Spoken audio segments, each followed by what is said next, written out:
Coming with the next chapter, ecosystem. Ecosystem होता क्या है बेटा? तो ecosystem is self sustaining function unit of biotic and abiotic component. ऐसा सिस्टम जहां पे बायोटिक एंड एबायोटिक कंपोनेंट आपस में इंटरेक्ट करते हैं, सेल्फ सस्टेनिंग होते हैं, कुछ प्रोसेस चलती हैं, उस कंप्लीट सेल्फ सस्टेनिंग यूनिट को हम क्या बोलते हैं? इकोसिस्टम। फॉर एग्जांपल पॉन्ड एक इकोसिस्टम है, डेजर्ट एक इकोसिस्टम है, एग्रीकल्चर फील्ड एक इकोसिस्टम है। क्लियर है? तो जो यदि मैं अर्थ की बात करूं तो अर्थ को हम ग्लोबल इकोसिस्टम कहते हैं। फटाफट थोड़ा इंट्रोडक्शन देखेंगे बेटा चैप्टर का। टाइप ऑफ इकोसिस्टम हैबिटेट के बेस पे कहूं तो दो टाइप के हैं, टेरेस्ट्रियल एंड एक्वेटिक।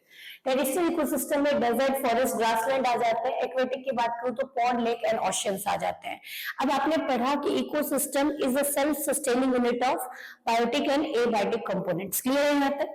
तो कौन कौन से एबायोटिक कंपोनेंट है, कौन से बायोटिक कंपोनेंट है, जिससे मिलकर आपका इकोसिस्टम बना होता है, आपस में इंटरेक्शन चल रही होती है। तो water, mineral, oxygen, light, temperature, these are abiotic component including soil. Biotic की बात करूं तो इसमें आपके प्लांट्स आ जाएंगे, एनिमल्स आ जाएंगे, माइक्रोब्स आ जाएंगे। फीचर्स ऑफ इकोसिस्टम, यहां से आपका मेजर चैप्टर स्टार्ट होता है।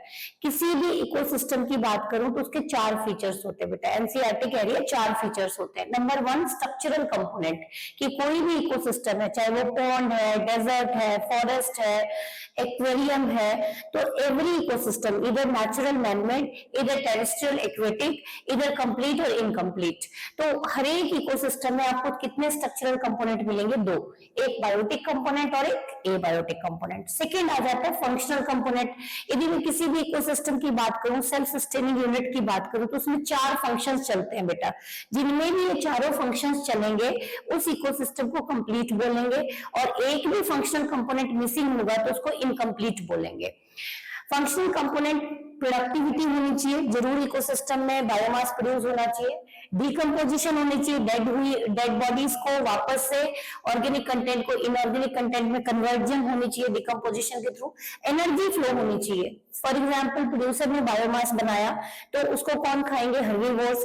हर्बीवोर्स को कौन खाएंगे? कार्निवोर्स। तो एनर्जी का फ्लो होना चाहिए। And the fourth most important, nutrient cycling, carbon cycling, oxygen cycling, phosphorus cycling.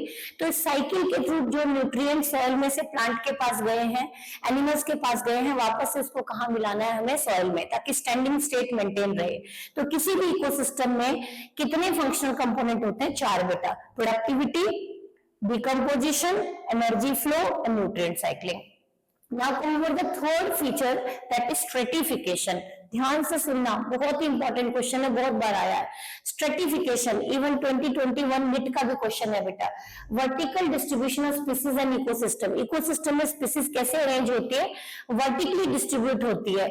मतलब नीचे भी आप किसी फॉरेस्ट को देखें तो नीचे हर्ब होंगे, फिर श्रब होंगे, और फिर क्या होंगी? ट्रीज होंगी। तो वर्टिकल डिस्ट्रीब्यूशन ऑफ स्पीसीज के लिए क्या टर्म यूज किया आपने? Stratification. To avoid competition and optimum utilization of resource in given ecosystem. यदि सारे स्पीसीज हॉरिजॉन्टल मैनर में अरेंज होंगे तो उनके बीच में कंपटीशन स्टार्ट हो जाएगा। इसीलिए स्पीसीज कैसे अरेंज होती है बेटा? वर्टिकली। फॉर एग्जाम्पल फॉरेस्ट की बात करूं तो सबसे टॉप में दिखेंगे ट्री, उससे नीचे श्रब, और सबसे बॉटम में आपको हर्ब। उसी तरह से मैं पॉन्ड की बात करूं, सरफेस फीडर कटला, कॉलम में मिलेंगी रोहू, और बॉटम में मिलेंगी आपको मृगल। तो ये था आपका थर्ड कंपोनेंट। मतलब स्पीसीज हॉरिजॉन्टल अरेंज ना होके कैसी लेयरिंग होती है? वर्टिकल लेयरिंग होती है, जिसके लिए हमने टर्म यूज किया स्ट्रेटिफिकेशन। स्ट्रेटा का मतलब ही लेयरिंग होता है बेटा। Next come over the fourth feature, standing crop and standing state. बहुत इंपॉर्टेंट क्वेश्चन, ध्यान से समझे, स्टार मार्क कर ले। Standing crop is the amount of biomass, organic content और living material in an ecosystem at a particular time. For example, desert ecosystem का अपना standing crop होगा, tropical rainforest का अपना standing crop होगा। तो particular एरिया का पर्टिकुलर टाइम पे जितना बायोमास है वहां का, वो लिविंग ऑर्गेनिक कंटेंट है, उसको क्या कहा जाता है? Standing crop. और उसी टाइम पे पर्टिकुलर टाइम पे पर्टिकुलर एरिया में सॉइल में जितना इनऑर्गेनिक कंटेंट है उसको बोला जाता है स्टैंडिंग स्टेट। तो amount of inorganic nutrient mineral present in soil at any given time. तो जिस भी सॉइल का जितना स्टैंडिंग स्टेट होगा केमिकल, उसकी प्रोडक्टिविटी भी ज्यादा होगी वहां पाए जाने वाले पौधे में। तो स्टैंडिंग क्रॉप किसको मेजर करता है? लिविंग ऑर्गेनिक कंटेंट को। और स्टैंडिंग स्टेट किसको मेजर करता है बेटा? Non living inorganic content present in a soil in a given area in a unit time, a particular time. अब आ जाती है टाइप्स ऑफ इकोसिस्टम। अब आपने समझ लिया structural component, functional component, stratification and the most important standing crop and standing state. अब आ जाते हैं जिस भी इकोसिस्टम में चारों फंक्शन चलेंगे बेटा, चार फंक्शन कौन से? Productivity, decomposition, energy flow, nutrient cycling. बार बार ये टर्म्स रिपीट होंगे, चैप्टर ही इस पे बेस्ड है। तो जिनमें भी सारे फंक्शनल कंपोनेंट चलेंगे उनको हम क्या बोल देंगे? कंप्लीट। जैसे ओशियन हो गए, सी वाटर हो गया, पॉन्ड हो गया, ये सब कैसे इकोसिस्टम है? Sorry, pond is artificial, river हो गया, these all are natural. Pond को भी हम नेचुरल में डाल सकते हैं, पॉन्ड भी नेचुरल का ही पार्ट आ जाएगा।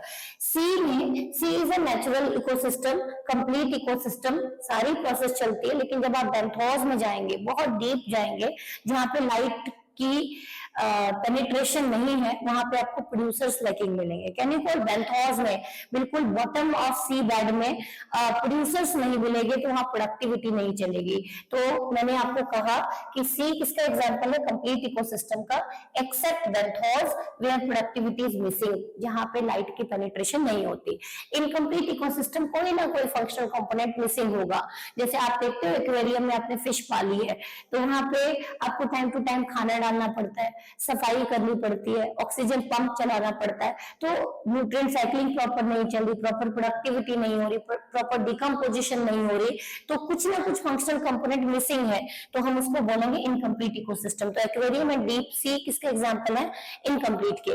नेचुरल इकोसिस्टम की बात करो तो फॉरेस्ट, डेजर्ट, पॉन्ड सब कैसे हैं? बेटा नेचुरल। मैनमेड की बात करो तो एग्रीकल्चर फील्ड हो गया, गार्डन हो गया, और कार्ड हो गया, आपका एक्वेरियम हो गया, these all are artificial, manmade. Now coming over the functions of ecosystem, detail explanation पे चलते हैं। सबसे इंपॉर्टेंट क्वेश्चन आता है प्रोडक्टिविटी पे, ध्यान से सुनना। प्रोडक्टिविटी होती क्या है? नेम से क्लियर है, amount of biomass produce by photosynthesis in a given area in a given time period. Particular area में, पर्टिकुलर इकोसिस्टम में जो ऑटोट्रॉफिक ऑर्गेनिज्म ने बायोमास बनाया है in a given unit time is known as productivity. इसकी unit यदि मैं मास के टर्म में मेजर करूं कि कितना बनाया है, तो उसकी यूनिट है ग्राम पर मीटर स्क्वायर पर ईयर। यदि मैं एनर्जी के टर्म में मेजर करूं तो यूनिट क्या होगी? किलो कैलोरी पर मीटर स्क्वायर पर ईयर। अब जो प्रोडक्टिविटी है बेटा, ये दो टाइप की है, primary productivity and secondary productivity. Name से क्लियर है, यदि बायोमास लिविंग प्रोड्यूसर्स ने बनाया है, प्रोड्यूसर्स लेवल पे जितना बायोमास बना, मतलब पौधों ने जितना बनाया, प्लांट्स ने जितना बनाया, उसको क्या बोलेंगे? प्राइमरी। और उसको खा के एनिमल्स ने जितना बायोमास बनाया, उसको क्या बोलेंगे बेटा? Secondary productivity. तो देखिए, rate of primary production that is generation of biomass by plant, और can you call producer level. Again दो टाइप के हैं, gross primary productivity and net primary productivity. सुनना ध्यान से, total amount of biomass produced. Suppose एक forest में total biomass बना 200 KG per metre square per year. हमने एक एजम्पशन ली कि फॉरेस्ट में पौधे थे, प्लांट्स थे, उन्होंने बायोमास जनरेट किया, उसको हमने नाम दिया ग्रॉस प्राइमरी प्रोडक्टिविटी, टोटल बना लिया। क्या इन सारे बायोमास को हर्बीवोर्स खा लेंगे या कुछ प्लांट भी अपने लिए यूज करेंगे? तो प्लांट भी अपनी सर्वाइवल के लिए कुछ यूज करते हैं। इसका मतलब सारा बायोमास नेक्स्ट ट्रॉफिक लेवल पे ट्रांसफर नहीं होता। Some get lost in the form of respiration, क्योंकि पौधे को भी सर्वाइवल के लिए एटीपी चाहिए। तो net primary productivity is the actual increase in biomass, मतलब कितना बायोमास बढ़ा, क्योंकि कुछ तो पौधे ने यूज कर लिया बेटा। मतलब पौधे ने जितना लिविंग ऑर्गेनिक कंटेंट बनाया, उसको हमने क्या नाम दिया? Gross primary productivity. कुछ प्लांट ने अपनी सर्वाइवल के लिए यूज कर लिया, इसका मतलब कुछ रेस्पिरेटरी लॉस हो गया। अब जो एक्चुअल बायोमास उसके पास बचा, एक्चुअल में बचा, उसको नाम दिया हमने नेट प्राइमरी प्रोडक्टिविटी, एनपीपी। तो हर्बीवोर्स को जीपीपी अवेलेबल नहीं होगी, क्या अवेलेबल होगी? एनपीपी। और एनपीपी को खा के उसकी बॉडी में जो बायोमास बनेगा, उसको हम बोलेंगे सेकेंडरी प्रोडक्टिविटी। Hopefully clear. पौधे ने जितना बायोमास बनाया, जीपीपी। क्लियर? कुछ उसने अपनी सर्वाइवल के लिए यूज कर लिया, रेस्पिरेटरी लॉस हो गया। अब जो उसके पास एक्चुअल में बचा, उसको क्या बोल दिया आपने? एनपीपी। हर्बीवोर्स किसको खाएंगे? एनपीपी को खाएंगे, और उसकी बॉडी में जो बायोमास जनरेट होगा, उसको क्या बोलेंगे? Secondary productivity. बहुत इंपॉर्टेंट है, NPP is equal to GPP minus r, r is the respiratory loss. तो NPP in forest is 150 kg per metre square. Total बनाया कितना था? 200 केजी, एज्यूम किया हमने 200 केजी पर मीटर स्क्वायर। अब उसके पास बायोमास एक्चुअल में बचा कितना? 150 kg per metre square per year, क्योंकि 50 kg per metre square per year plants ने ऑटोट्रॉप्स ने, फर्स्ट ट्रॉफिक लेवल ने, प्रोड्यूसर्स ने अपने लिए यूज कर लिया, सर्वाइवल के लिए यूज कर लिया। अब मतलब सेकेंडरी प्रोडक्टिविटी होता क्या है, मतलब किसको खाया हर्बीवोर्स ने, जीपीपी को खाया, एनपीपी को? डेफिनेटली किसको खाया, एनपीपी को, क्योंकि प्लांट के पास अवेलेबल बायोमास है ही कितना, NPP. NPP is eaten by herbivores, amount of biomass और rate of biomass production by consumer herbivores और second trophic level. It is not possible कि कभी भी आर की वैल्यू जीरो हो, क्योंकि लिविंग यदि कोई ऑर्गेनिज्म है तो कुछ ना कुछ एटीपी यूज करेगा, उसके लिए वो ऑक्सीडेशन करेगा, बायोमास को कंज्यूम करेगा, फूड को तोड़ेगा, तो आर कभी भी जीरो नहीं होता। Hence GPP never be equal to NPP, कभी भी जीपीपी एनपीपी के इक्वल नहीं होगा। The value of NPP is always lower than GPP, क्योंकि हर एक लिविंग ऑर्गेनिज्म कुछ ना कुछ बायोमास को, कुछ ना कुछ लिविंग कंटेंट को, कुछ ना कुछ ऑर्गेनिक कंटेंट को अपने सर्वाइवल के लिए यूज करता है।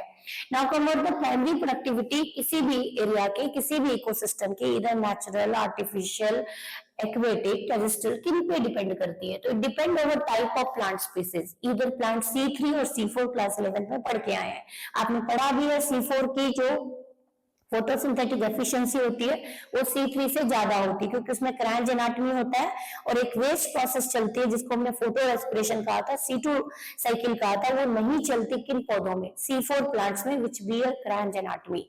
हैचम फ्लैग पाथवे पढ़ के आए थे आप, C4 साइकिल। तो टाइप्स ऑफ प्लांट स्पीसीज की बात करूं तो C4 प्लांट की एफिशिएंसी C3 प्लांट से ज्यादा होती है। C4 प्लांट की फोटोसिंथेटिक एफिशिएंसी C3 प्लांट से ज्यादा होती है।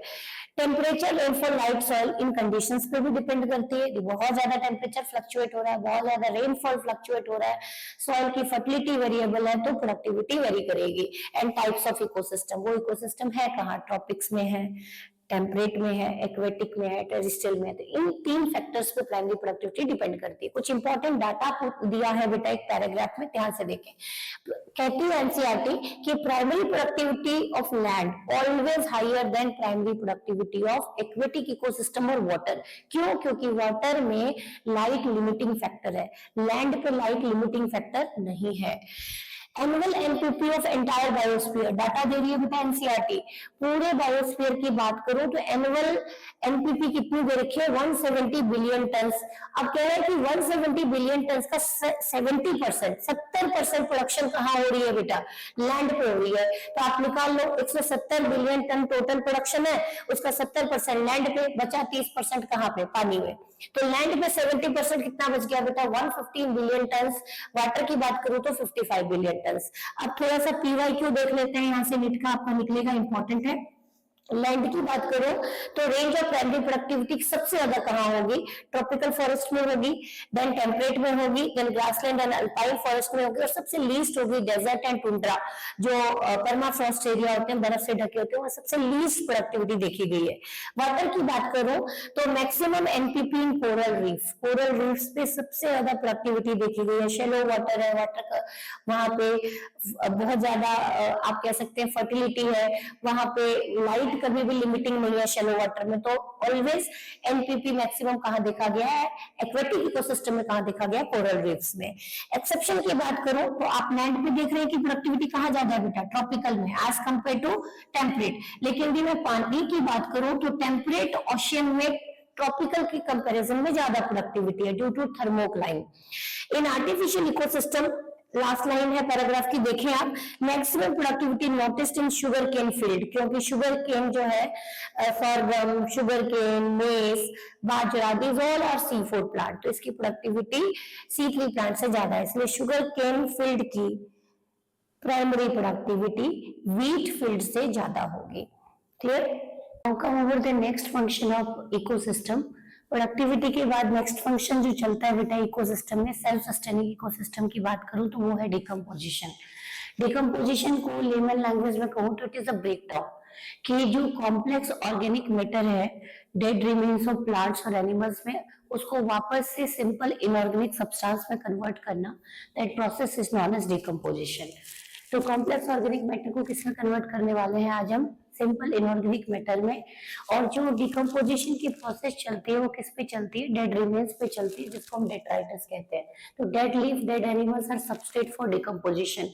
पूछा जाए कि डिकम्पोजिशन चलेगी किस पे, डेट्राइटस पे। What do you mean by detritus? It is a dead remains of plants, animals. Plant का जो डेड रिमेन्स होता है, जो जमीन पे फैला हुआ है, सरफेस पे फैला हुआ है, उसको लिटर फॉल भी कहते हैं। जैसे पत्ते झड़ गए, litre fall. Product of decomposition कि फाइनली जब कॉम्प्लेक्स ऑर्गेनिक मॉलिक्यूल टूटेंगे तो किसमें टूटेंगे? तो they transform into simple inorganic substance like carbon dioxide, water and minerals.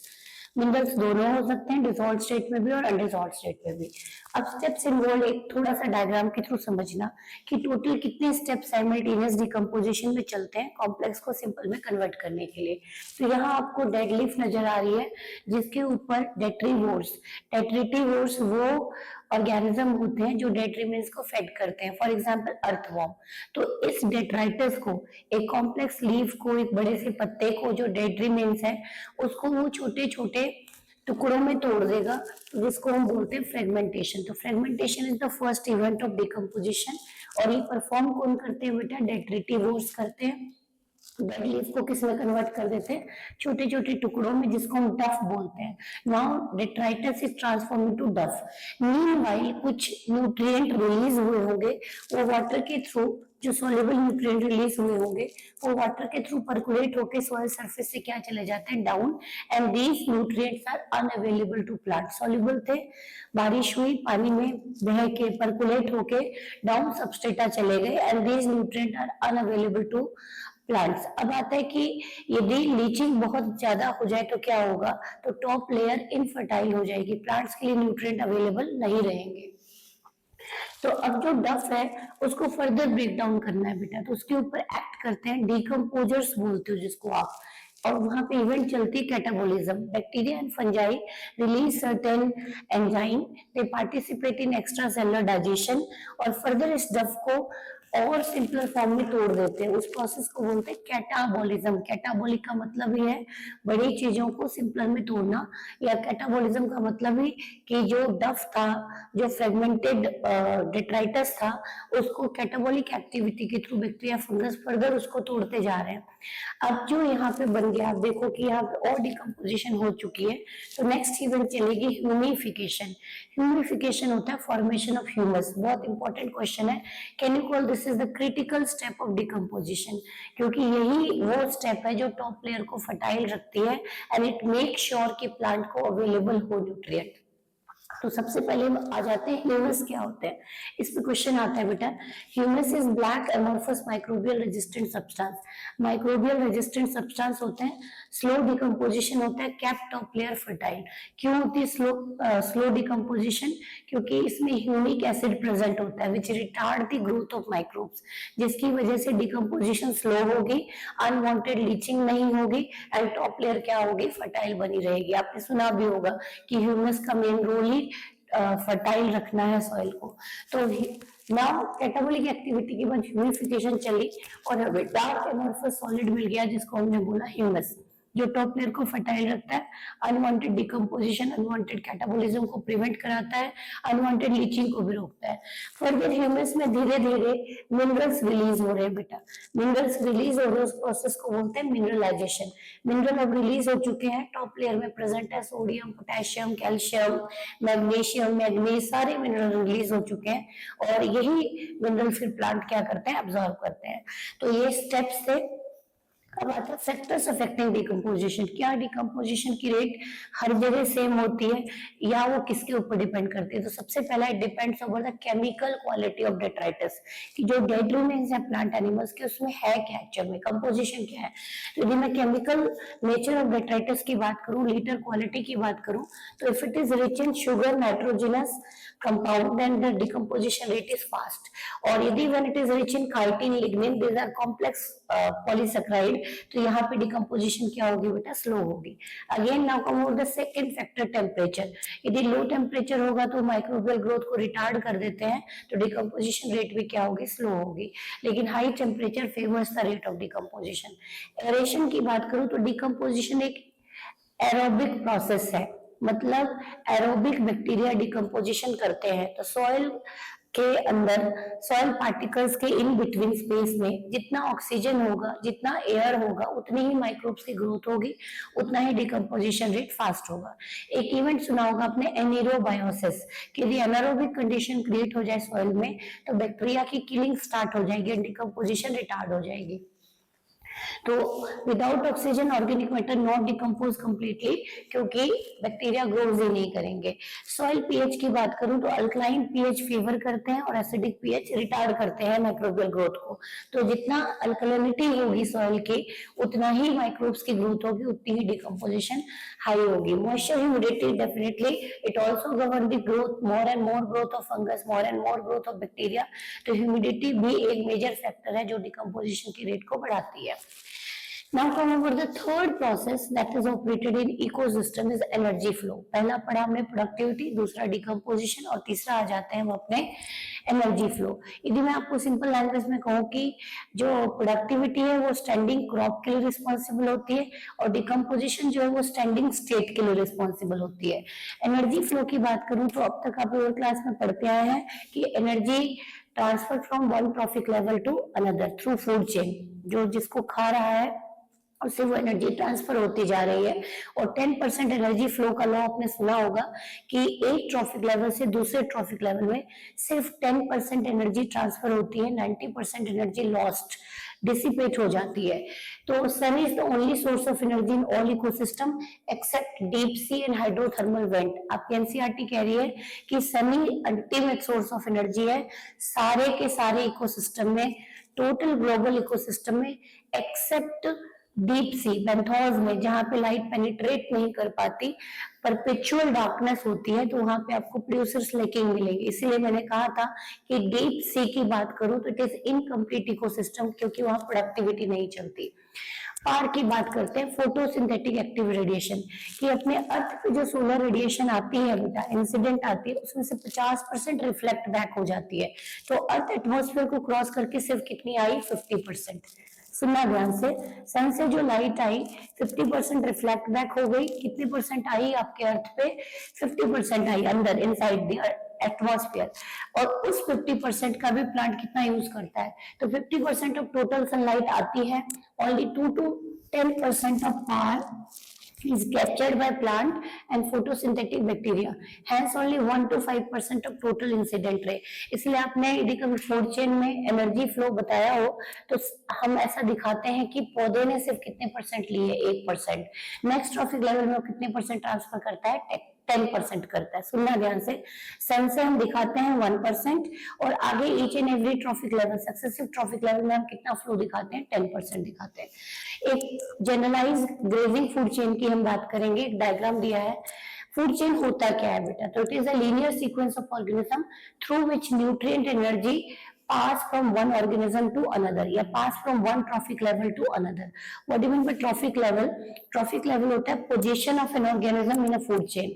For example यदि human herbivore है तो वो second trophic level पे लाई करेगा, और यदि वो फ्लैश ईटर है, वो नॉन वेज डाइट फॉलो कर रहा है, तो वो थर्ड ट्रॉफिक लेवल पे शिफ्ट हो जाएगा। तो जरूरी नहीं है कि हर एक ऑर्गेनिज्म का ट्रॉफिक लेवल फिक्स रहे, ट्रॉफिक लेवल वेरी भी कर सकता है।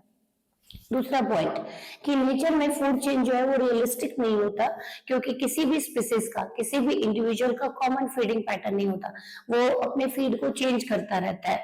तो जनरली इंटरकनेक्टेड फूड चेन के लिए हम टर्म यूज करते हैं फूड वेब। तो रियलिस्टिक की बात करूं तो नेचर में फूड वेब एग्जिस्ट करता है, लेकिन थ्योरेटिकली हमें यदि किसी प्रोसेस को एक्सप्लेन करना है, एनर्जी फ्लो कितना हो रहा है, बायोमास कितना जनरेट हो रहा है, कितने नंबर्स हैं, तो हम किसको कंसीडर करते हैं बेटा, फूड चेन को। हालांकि रियलिस्टिक कौन सा है, फूड वेब।